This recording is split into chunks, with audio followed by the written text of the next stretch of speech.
So, Cursed verified Abyss of Darkness, and I hope it places top 1 because that means everyone will shut up about Slaughterhouse versus Soucoup in Circles. Oh yeah, and there's like a new era of difficulty in like top 1 and whatever. In all seriousness, this is an incredible achievement. Everyone pretty much seems to be in agreement that this is probably top 1, but we could get something like the Sonic Wave Infinity situation, where it's, not.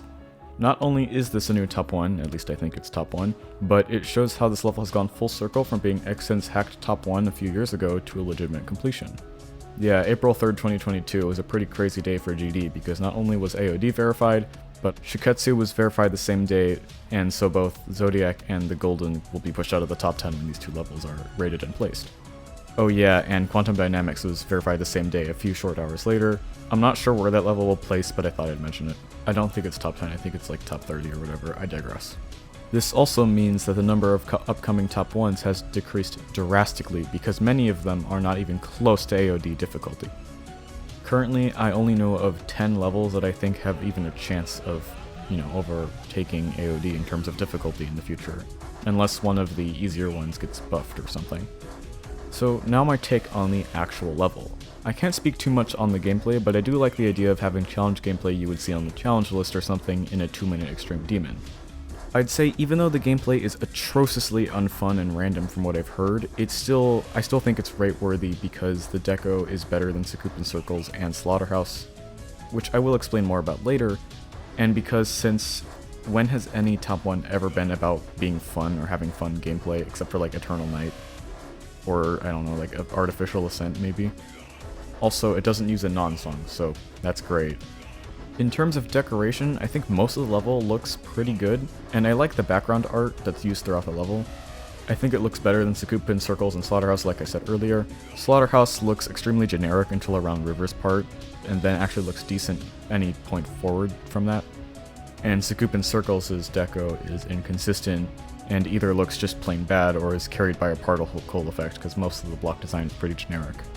However, while I do like most of the AOD deco, I dislike how it just straight up turns into Abyss of Brightness like halfway through the level for like 20% of the level.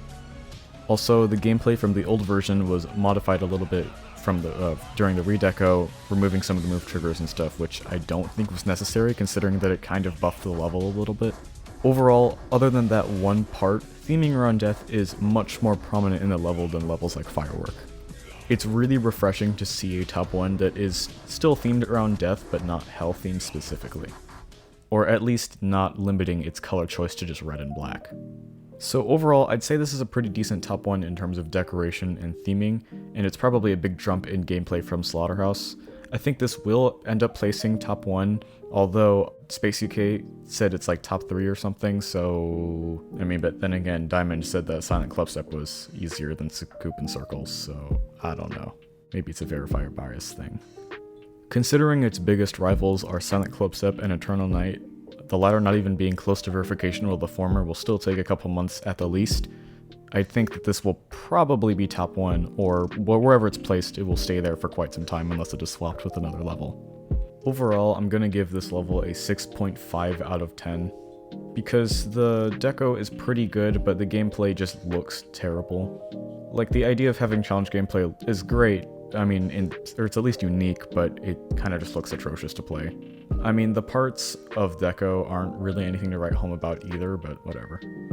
I will make a video talking about all of the upcoming top 1s that I think are probably harder than AOD, unless any of the easier ones are super buffed, like I said earlier. Also, thank you everyone for 400 subscribers. I'm kinda a little late to this one. And yeah, thank you for watching. Also subscribe if you don't mind.